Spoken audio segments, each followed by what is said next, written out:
Have you ever noticed how some men speak with absolute certainty, yet everything they say is built on sand? They shout like prophets, but live like fools, blind to the wreckage following behind them. The most dangerous kind of stupid isn't loud or clumsy.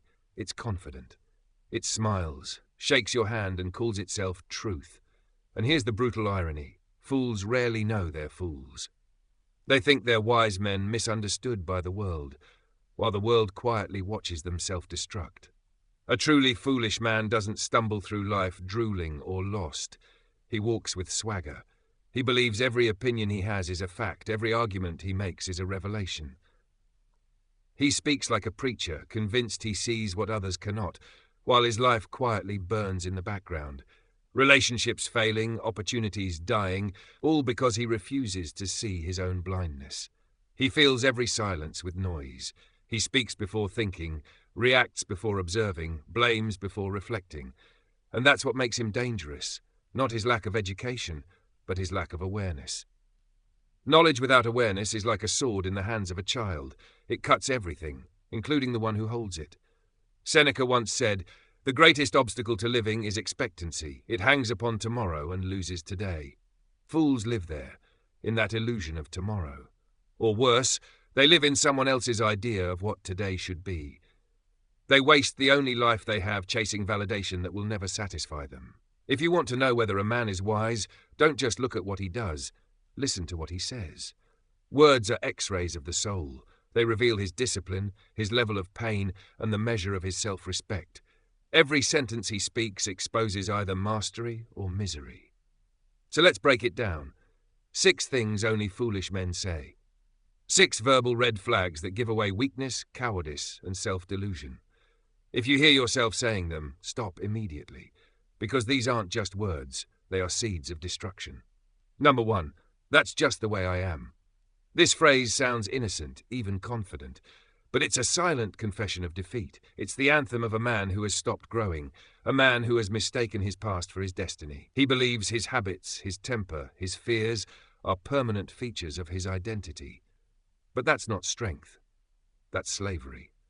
A Stoic understands that personality is not a prison. You're not meant to repeat yesterday. You're meant to rise beyond it. The moment a man says, "That's just who I am," he's really saying, "I've given up changing." He's chosen comfort over evolution, weakness over growth. He hides behind excuses, his childhood, his trauma, his zodiac sign, his genes. He calls his chains reasons. Marcus Aurelius taught that we can't control what happens to us, but we can control how we think about it. The foolish man rejects that truth because it demands responsibility. The reality is this: you are clay in the hands of your own choices. Every morning the sculptor wakes. The sculptor is you. Will you shape yourself into something sharp, resilient, and divine? Or will you stay unformed, soft and shapeless, buried under the weight of your own excuses?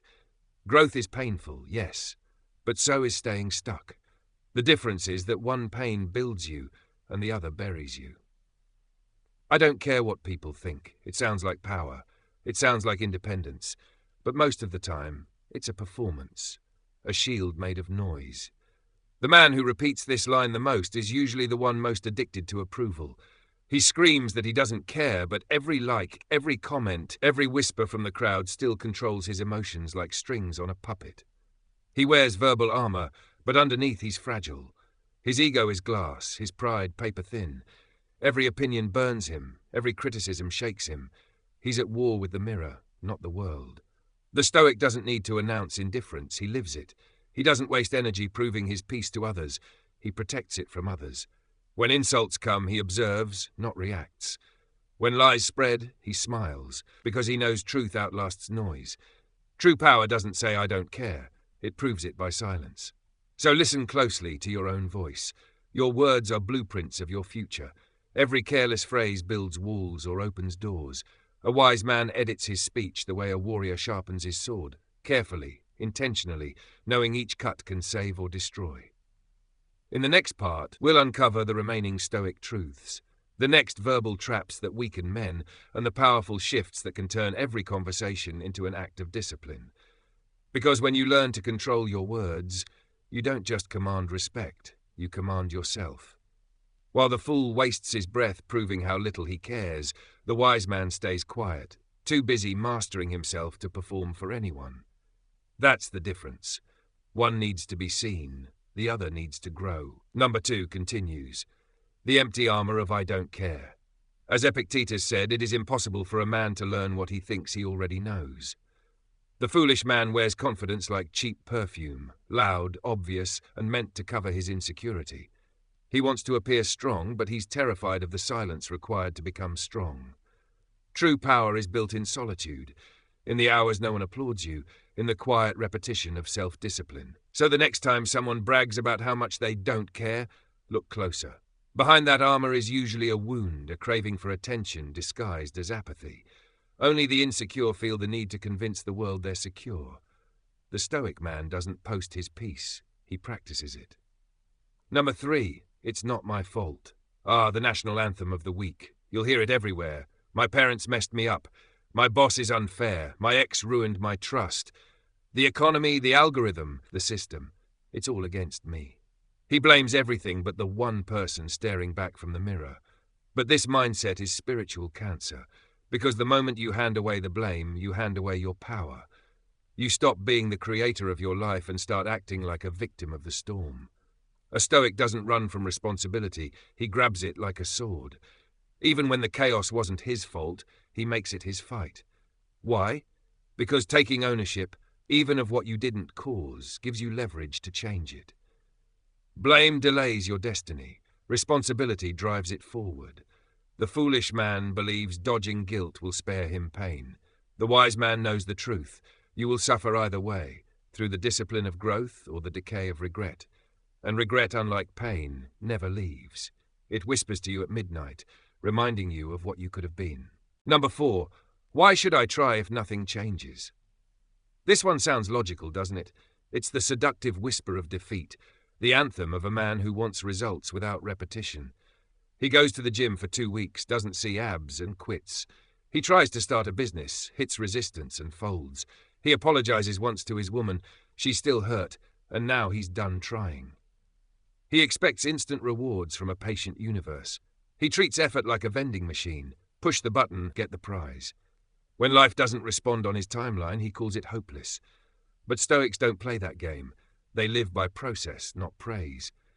Musashi didn't ask, will this duel change my life? He trained, prepared, fought, and repeated. Because the value isn't in the outcome, it's in the doing. The moment you ask why try, you've already lost your fire. And a man without fire is already half buried. Remember this, the one who keeps swinging, even when the wall doesn't crack, is the one who eventually breaks it. Persistence looks foolish until it works, and then it looks divine. Number 5, I deserve better. Now this one is tricky. It sounds empowering. It feels like self-respect, but for many, it's a weapon used to protect laziness. The foolish man loves this phrase because it lets him feel like a king without building a kingdom. He demands loyalty, money, comfort, and love, all while doing nothing but existing. Here's the hard truth. You don't deserve anything simply because you want it. You earn it through blood, sweat, scars, and daily mastery over yourself. A Stoic doesn't walk around demanding what life owes him. He asks, what am I willing to sacrifice for it? Who must I become to be worthy of it? Desire without discipline is delusion. You want better? Then be better. Otherwise, you're just another child in a man's costume, crying for a throne he never built.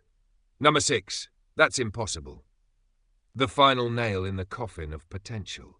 Stupid men say this not because things are truly impossible, but because they are unwilling. They label as impossible anything that demands more patience, more humility, or more endurance than their ego can handle. To say that's impossible is to declare, I refuse to try. It's the most efficient way to stay small, wrapped in the comfort of imaginary limits. But a Stoic knows that every great act once looked impossible until someone disciplined enough proved otherwise. So listen carefully to the language of weakness. Each of these phrases sounds normal, even harmless, but together they build the cage that foolish men live in. Your words become your walls or your wings. In the next part, we'll expose the final truths that free a man from that cage. How Stoic awareness turns excuses into action and silence into unshakable power. Because the war isn't out there, it's always within. And here's how that inner war exposes itself through envy disguised as judgment. The foolish man doesn't just doubt others, he mocks them, because every act of greatness reminds him of what he never dared to become. Number 7. The comfort of calling it luck. They see someone rise from nothing, and instead of asking how, they whisper, "He got lucky." They see a man build a body of steel through years of discipline and sweat, and they say, "He must be on steroids." They see a man who stays calm under pressure, who controls his emotions with precision, and they sneer, "He's fake." Why? Because to admit that greatness is possible is to admit their own failure to reach it. It's easier to call success unfair than to face your own laziness. Safer to mock what challenges you than to confront what limits you. So they hide behind sarcasm and call it realism. They laugh at those who climb because laughter is cheaper than effort. They point fingers upward to avoid looking inward, and slowly they rot in the comfort of their mediocrity, mistaking cynicism for wisdom. A Stoic knows better. Seneca once said, "Difficulties strengthen the mind as labor strengthens the body." But the foolish man doesn't want to be strengthened, he wants to be soothed. He doesn't seek truth, he seeks validation for his weakness. He doesn't build mental muscle, he builds excuses. So he calls everything outside his small world view impossible, then laughs from the safety of his couch. Let him laugh, let him rot there. Because the world doesn't pause for men who mock what they don't understand. The cure for stupidity isn't more knowledge, it's brutal self-honesty. Being foolish has nothing to do with IQ.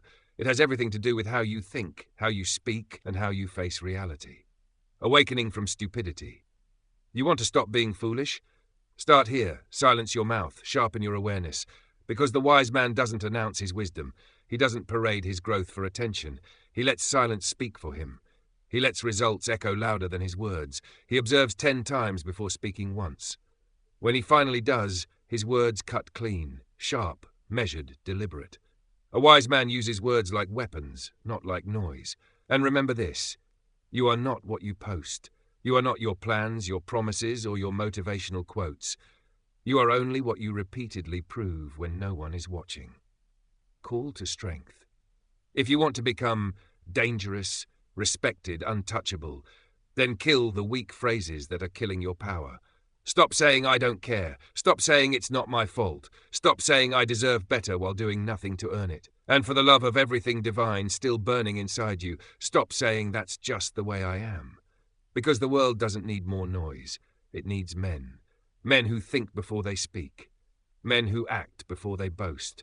Men who don't flinch at difficulty or hide behind excuses. Men who speak like they mean it. Men who think like warriors. Men who have killed the coward within, and in doing so have resurrected strength, clarity, and calm. Become one of them. Or die sounding like everyone else. Thank you for watching. If this message spoke to you, hit the like button, share your thoughts in the comments, and subscribe to the Stoic Art of Living for more timeless Stoic wisdom each week. I'll see you in the next one. Stay disciplined, stay dangerous, and stay silent where the foolish make noise.